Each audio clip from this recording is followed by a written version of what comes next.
Techno പോവ 5 എന്ന പുതിയൊരു സ്മാർട്ട് ഫോൺ ലോഞ്ച് ചെയ്തിട്ടുണ്ട്. ഈ ഒരു വീഡിയോയിൽ നമ്മൾ നോക്കാൻ പോകുന്നത് ടെക്നോ പോവ 5 എന്ന സ്മാർട്ട് ഫോണിനെ പറ്റിയിട്ടാണ്. ആദ്യം നമ്മൾ ഫീച്ചേഴ്സും കാര്യങ്ങളൊക്കെ നോക്കുകയാണെന്നുണ്ടെങ്കിൽ ഡിസ്പ്ലേയുടെ കാര്യത്തിൽ ടെക്നോ പോവ 5ൽ 6.78 ഇഞ്ചിൻ്റെ ഫുൾ HD+ ഡിസ്പ്ലേ കൊടുത്തിട്ടുണ്ട്. LCD പാനലാണ് ഇതിൽ ഉപയോഗിച്ചിരിക്കുന്നത്. പിന്നെ 120 Hz റിഫ്രഷ് റേറ്റൊക്കെ ഇതിൽ സപ്പോർട്ട് ചെയ്യുന്നുണ്ട്. 240 Hz ടച്ച് സാമ്പിളിംഗ് റേറ്റും ഇതിൽ വരുന്നുണ്ട്. പഞ്ചോൾ ഡിസൈനാണ് ഈ ഫോണിൽ കൊടുത്തിരിക്കുന്നത്. പഞ്ചോൾ വരുന്നത് ടോപ്പ് സെൻറ്റർ ഭാഗത്തായിട്ടാണ്. അപ്പോൾ തിരക്കില്ലാത്ത ഡിസ്പ്ലേ ഫീച്ചേഴ്സൊക്കെ ഈ ഫോണിൽ വരുന്നുണ്ട്. പിന്നെ സൈഡ് മൗണ്ടഡ് ഫിംഗർ പ്രിൻറ്റ് സെൻസറൊക്കെ ഈ ഫോണിൽ കൊടുത്തിട്ടുണ്ട്. പ്രോസസ്സറിൻ്റെ കാര്യത്തിലോട്ട് വരികയാണെന്നുണ്ടെങ്കിൽ mediatekൻ്റെ helio G99 എന്ന പ്രോസസ്സറാണ് ഈ ഫോണിൽ കൊടുത്തിരിക്കുന്നത്. ഇത് തിരക്കേടില്ലാത്ത ഒരു 4G പ്രോസസ്സറാണ്. 15,000 രൂപയ്ക്ക് താഴേക്കാണെന്നുണ്ടെങ്കിൽ ഈ ഒരു പ്രോസസ്സർ തിരക്കേടില്ലാത്തൊരു പ്രോസസ്സർ എന്ന് പറയാവുന്നതാണ്. 5G സപ്പോർട്ടില്ല, മാക്സിമം 4G സപ്പോർട്ടാണ് ഇതിൽ വരുന്നത്. ഈ ഫോണിൽ 8GB റാം വരെയും അതുപോലെ തന്നെ 256GB ഇൻറ്റേർണൽ വരെയും വരുന്നുണ്ട്.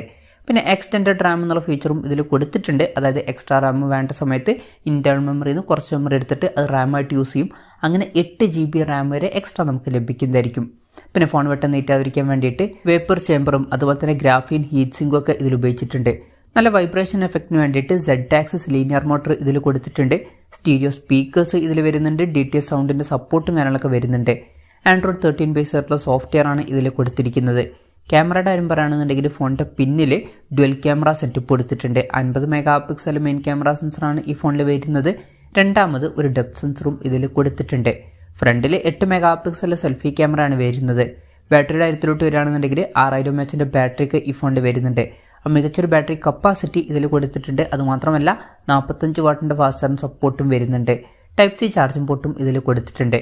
അപ്പോൾ നല്ലൊരു ബാറ്ററി സെറ്റപ്പും ഈ ഒരു ഫോണിൽ വരുന്നുണ്ട്. അപ്പം ഇതൊക്കെയാണ് ഫീച്ചേഴ്സിനെ പറ്റി പറയാനുള്ള കാര്യങ്ങൾ. പിന്നെ ഈ ഒരു ഫോൺ ഇപ്പം ഇന്ത്യൻ മാർക്കറ്റിൽ ലോഞ്ച് ചെയ്തിട്ടില്ല. ഗ്ലോബൽ മാർക്കറ്റിലാണ് ഈ ഫോൺ ഇപ്പം അനൗൺസ് ചെയ്തിരിക്കുന്നത്. പക്ഷേ വില അവർ ഇപ്പം അനൗൺസ് ചെയ്തിട്ടില്ല. വില പിന്നീട് അനൗൺസ് ചെയ്യുന്നതായിരിക്കും. അടുത്ത് തന്നെ ഈ ഫോണിൻ്റെ വിലയെ പറ്റിയിട്ടുള്ള ന്യൂസുകളൊക്കെ പുറത്ത് വരുന്നതായിരിക്കും. ഇനി ഈ ഫോൺ ഇന്ത്യയിൽ ലോഞ്ച് ചെയ്യുമെന്ന് വെച്ചാൽ ഇന്ത്യയിൽ ഈ ഫോൺ മിക്കവാറും ലോഞ്ച് ചെയ്യുന്നതായിരിക്കും. പക്ഷേ ഇന്ത്യയിലെ ലോഞ്ച് ഡേറ്റും കാര്യങ്ങളൊന്നും ഇപ്പോൾ കൺഫേം ആയിട്ടില്ല. അതിനെ പറ്റിയിട്ടുള്ള ന്യൂസുകളൊക്കെ വരുമ്പം അതിനെ പറ്റിയിട്ടുള്ള വീഡിയോസൊക്കെ നമ്മൾ ചെയ്യുന്നതായിരിക്കും. അതുപോലുള്ള വീഡിയോസൊക്കെ കാണാൻ താല്പര്യമുണ്ടെന്നുണ്ടെങ്കിൽ ഈ ചാനലും സബ്സ്ക്രൈബ് ചെയ്യാവുന്നതാണ്. ഇനി വിലയുടെ കാര്യം പറയുകയാണെന്നുണ്ടെങ്കിൽ നമ്മൾ ഈ ഫോൺ ഇന്ത്യൻ മാർക്കറ്റിൽ എക്സ്പെക്ട് ചെയ്യുന്നത് ഒരു 13,000-14,000 രൂപ പ്രൈസ് റേഞ്ചിലൊക്കെ ആയിട്ട് ലോഞ്ച് ചെയ്യുമെന്നാണ്. എന്തായാലും കൺഫർമേഷൻസ് ഒന്നും ഇപ്പം പുറത്ത് വന്നിട്ടില്ല. ജസ്റ്റ് നമ്മുടെ എക്സ്പെക്റ്റേഷൻ പറഞ്ഞു എന്നേ ഉള്ളൂ. എന്തായാലും ടെക്നോ പോവ 5 എന്ന പുതിയൊരു സ്മാർട്ട് ഫോൺ ഇപ്പം അനൗൺസ് ചെയ്തിട്ടുണ്ട്. ഈ ഫോണിൻ്റെ ഫീച്ചേഴ്സിനെ പറ്റിയിട്ടുള്ള നിങ്ങളുടെ അഭിപ്രായം ജസ്റ്റ് ഒന്ന് കമൻറ്റ് ചെയ്യുക. അതുപോലെ തന്നെ ഈ ഒരു സ്മാർട്ട് ഫോൺ ഇന്ത്യൻ മാർക്കറ്റിൽ ലോഞ്ച് ചെയ്യുമ്പം നിങ്ങൾ ഏത് പ്രൈസ് റേഞ്ചിലാണ് ഈ ഫോൺ ഇന്ത്യൻ മാർക്കറ്റിൽ എക്സ്പെക്റ്റ് ചെയ്യുന്നത് എന്നുള്ള കാര്യം കൂടി ജസ്റ്റ് ഒന്ന് കമൻറ്റ് ചെയ്യുക.